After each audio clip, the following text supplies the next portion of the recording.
Hey guys, welcome to this week's episode of the Completionist Remastered. So this week's episode is God of War. Let's get some fun facts out of the way. 50 gigs of data was recorded for the entire process of this review. Several hours worth. Thinking about it now, the game is actually much harder than I played it out to be. I think that I wanted to seem much more invincible in the early days of Season 2, but then this also is one of the new episodes of Season 2 where you get new segments like The Struggle, which is one of my favorite segments of the show that we added. You'll notice my head is shaved. That is for the fact that we won King of the Web, which was a little internet popularity contest that gave you money if you campaigned to win. We won $5,000, which helped us get better lights and sound for the show. But we didn't use all that money for the show. We actually donated half of it to charity for Alzheimer's awareness for my mother. We also had a issue being flagged, just like the other episodes have. This one's issue is with the very last section of this music of the episode, which is for Dead Space, something from Dead Space 1, which is next week's episode if you're watching this in order. And with that, it's funny because we didn't get flagged for Dead Space 1, only for God of War, which is kind of weird. Around this time, we got a lot of questions about our thumbnails and what they meant. So I'm going to briefly explain it as best I can. Blue means I completed the game already in my lifetime at one point 100%, so I'm very familiar with the game. Purple means I just opened the game right before I started recording footage, so I know nothing about the game. I dive right into it and hope that I do really well, and then obviously at that point I do research and go back and complete it. Green or teal is more for the collector's editions, or like, you know, I don't know how to describe it, like All-Stars pack, if you will, so Mario All-Stars, the Zelda Collection pack, that kind of stuff. Gold is just for Final Fantasy VII month, just because I wanted to try and keep that all in unison, and gold is my favorite color, so kind of cool, you know, collector specials. You get the point. And red's for the final episode of 100 Sonic 06, as well as the little video we made for t-shirts and stuff, which isn't very often. So that's it, guys. Let me know what you think about it in the comments below. See you guys next week. I'm still playing Shovel Knight. I know, I'm still playing it. It's still good, guys. It hasn't changed. I'm not even getting paid to say this.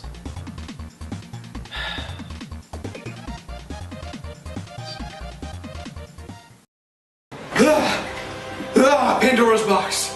Okay. Should I open it? Or should I leave it alone? Open it? Or leave it alone? I'm gonna play God of War, so I should... What do I do? Open the box, Balderman. Is that a Mario statue? Mario, what are you doing here in my bathroom? And what are you supposed to be, in Lawn Gnome or something? What is this? This is just a statue. I am speaking from a far-off realm. Okay, I buy that. Mario of Luigi, brothers of brothers, plumbers of plumbers, mustaches of mustaches.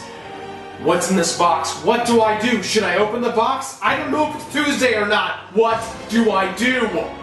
You will know your fate once you open the box. Alright, if you insist, I will open this box. But before I do, quick question. First off, huge fan. Doki Doki Panic. Now, what was up with that? I mean, that's just bloody... Open the box. Okay. I'll open the box. Push over Jesus.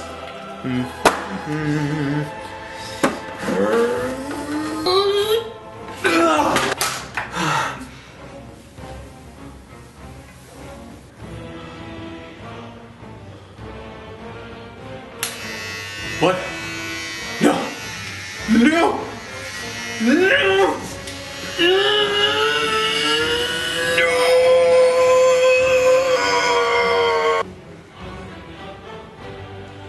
Ares! Yes!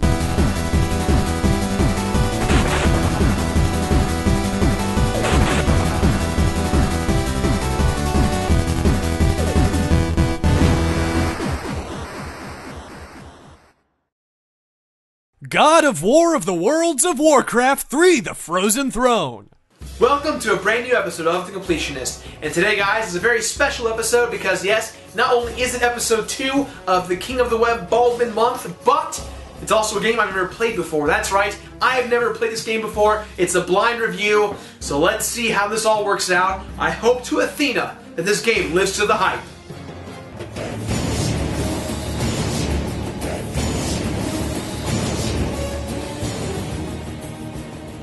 God of War, dubbed to be one of the most revolutionary games of its time. I have no idea what to expect, but already I'm getting excited at the idea of killing guys while looking badass as that dude. But King Baldwin, how could you not have played God of War? That's the only question you have to ask me? How could you not have played God of War yet? I really think... Play it already, damn it! Okay, fine. Even I played it!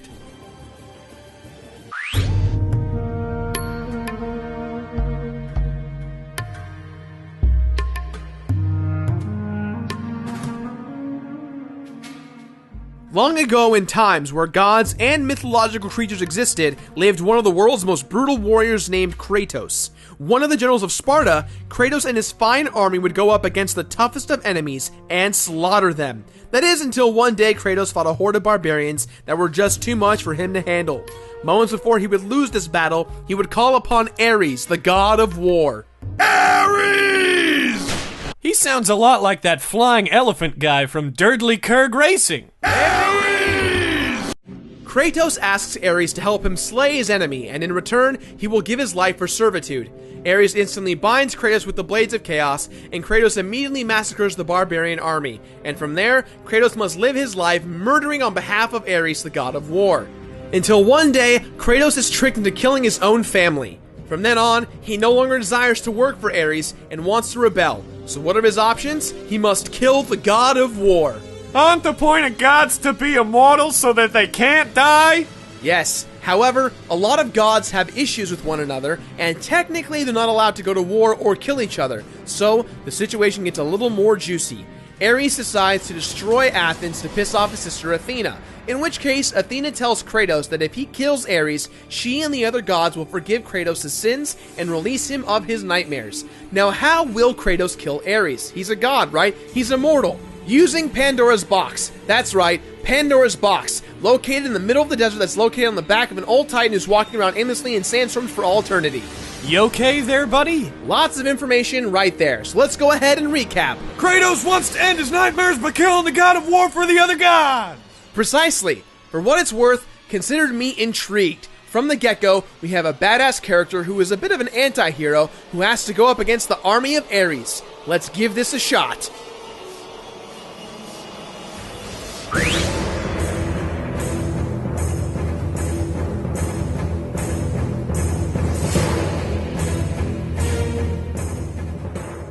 Now before all the purists come out and throw theoretical internet stones, I am playing this on the PlayStation 3 because quite frankly, it just looks so wonderful in HD. It just shines pure genius. Some cutscenes have been updated and the general game's frame rate has been pushed up tremendously, giving that shine and sparkle razzle-dazzle feel for the game.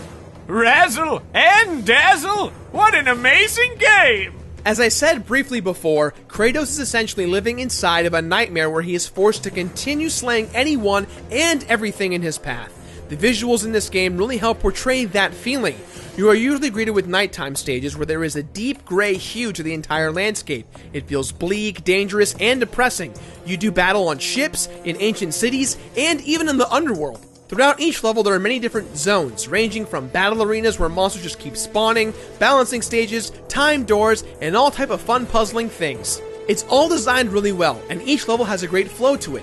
You really feel like you are making monumental progress each time you make it past a horde of monsters. Since this is the PlayStation 3 version, everything has been streamlined.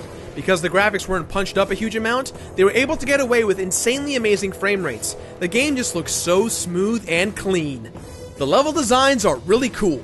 I don't even need to say this, but Kratos is an amazing lead character. You can tell that he's been through years and years of consistent battles. Speaking of battles, you take on a plethora of mythical creatures ranging from minotaurs to Medusa's sisters. Screw those jerks. One hit kills and turns you to stone. The music, oh the music. I'm no fighter in real life, but when I hear that epic music rise up in this game, I feel like I could take on an entire army of undead minions. Giant choirs, huge crescendos, and great orchestration help suck you into this dark and torturous plight that is Kratos. All of the gameplay is tied together with epic cutscenes that draw you even deeper into the storyline. I figured the best way to end this section was to bring up the amazing female voice actor that got to narrate the entire story. The way it is all delivered just makes the plot come to life that much more. Hey Gerard, I wonder what would happen if we had someone else narrate the story. Oh really? Like who? Nico! I'm Nico, the price gouging can. Yow! And so, Kratos went to Athens and give me your money! No, definitely not him. How about the Butt Beardman guy? Butt Beardman! Kratos! I can barely stand that myself, what else you got? I know! The Colonel from Metal Gear Solid! Remember, Kratos, only you can prevent forest fires.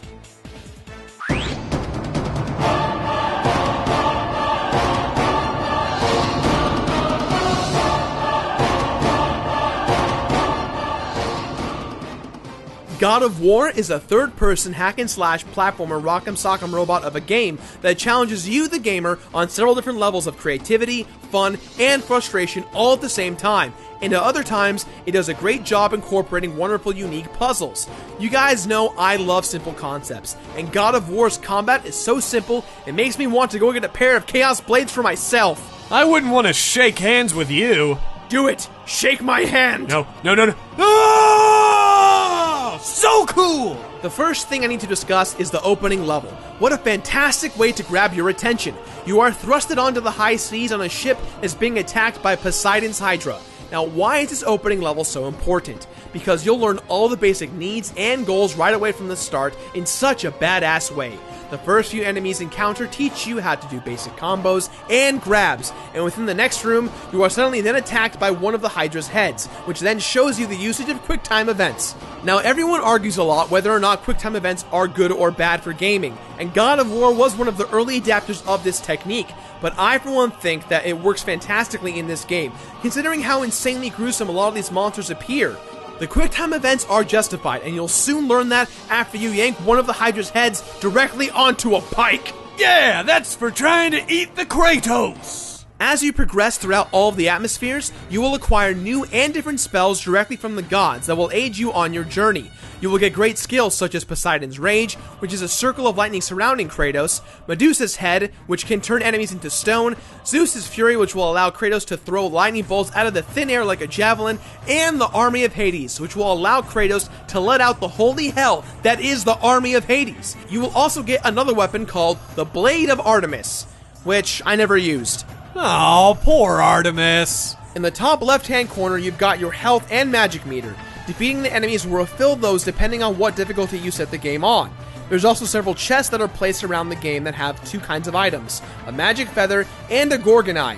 If you collect the right amount of each, you can extend both bars 3 times, making your battle to Ares much more doable.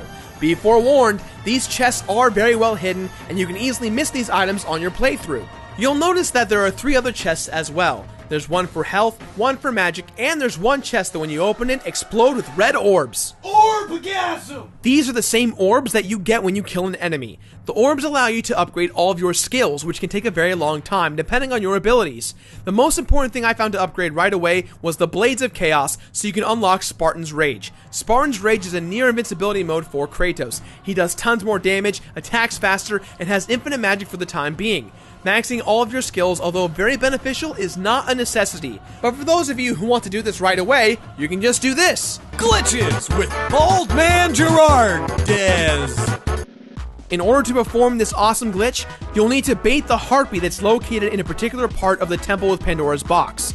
Once there, perform the square-square-triangle combo, and if done correctly, the enemy will refuse to die and will give you a continuous flow of red orbs as long as you don't approach it right away. Orbgasm! Now, it may take a while to get this down, but a simple restarting at the checkpoint a few times, and you'll get it in no time.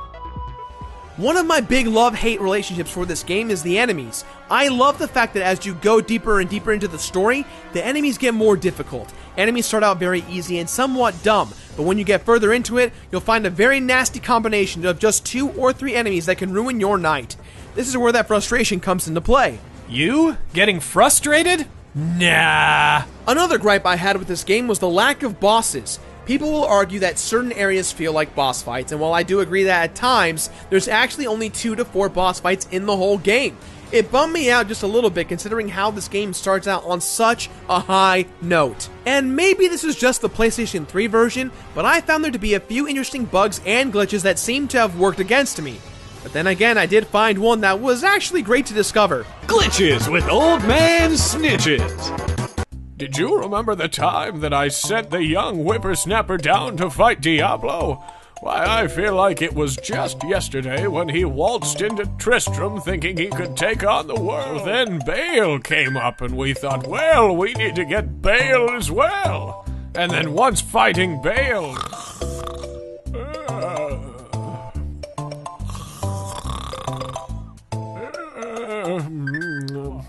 Now surely this foe has been vanquished after he's... Oh, but he's Diablo! He's still alive! It's Diablo! Oh, no, he's dead. Just like me. On the inside.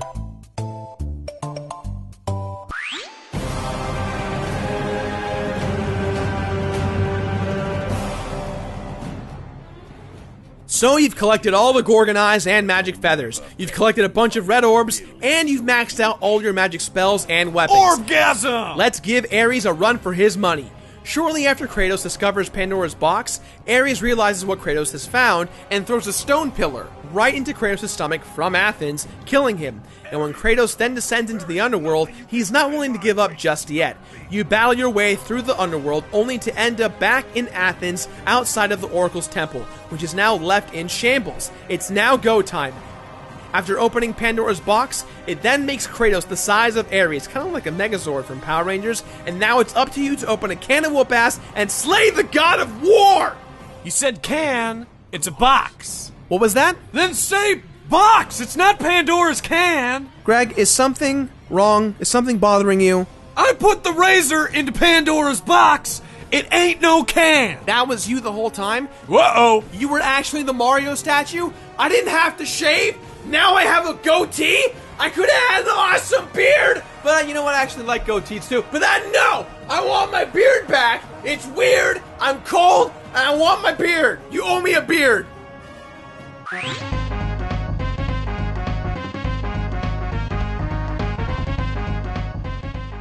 Upon beating this game, several things become unlocked for you to pursue. For starters, now you have access to several behind-the-scenes videos that give you great insight as to what went on behind a lot of the thought process and development for God of War. You also have the ability to compete in the trials, which feature 10 gruesome challenges of defeating whatever is thrown at you. And boy, this is actually pretty difficult. Did I mention that you have to do this all in one sitting? Yikes. Now there's something I didn't have patience for. After beating the trials, you will then unlock several costumes that are actually really fun and interesting to play with. Kratos dressed as a cow, dressed as a businessman, even dressed as a chef. And now what they don't tell you is that each specific costume actually gives a benefit, so when you start the game over again, you may discover something other than just a new badass outfit. If you look harder at the treasures list, you will see there's 2 secret messages there. In order to gain access to these 2 messages, you need to perform 2 tasks. The first and more difficult of the 2 is, yeah, you guessed it, playing God of War on God mode. Costumes are disabled for this challenge, so you need to play through it as best as you can, and it will take quite a while. Doing this playthrough will also give you access to Ares' armor as well. The other and easier of the 2 is obtainable by destroying the Minotaur and Ares statues in front of Ares' throne. Doing these 2 tasks will give you 2 800 numbers. These 800 numbers are still active and you can call them right now. You get to listen to some special messages from Kratos himself, congratulating you on your awesome and glorious journey. I have killed the Hydra myself, ripped the head off Medusa's shoulders, even killed a god of Olympus, but I have never seen such skill and strength as yours.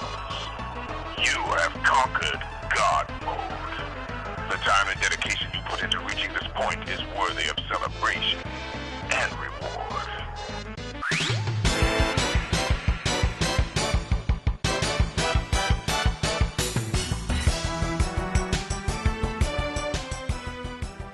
Fortunately for me, the struggle to complete this game, although very difficult, felt incredibly rewarding and well-deserved. Upon first playthrough, you get almost all the basic trophies in one run, just as long as you are aware that the trophy is there. It's very easy to stumble through this game and miss your chance. I'm actually pretty upset that completing the game on God mode was not a trophy, considering how difficult it was to do this. You'd think they would at least offer you a fake digital trophy, especially after dealing with the never-ending supply of Kratoses in that fight.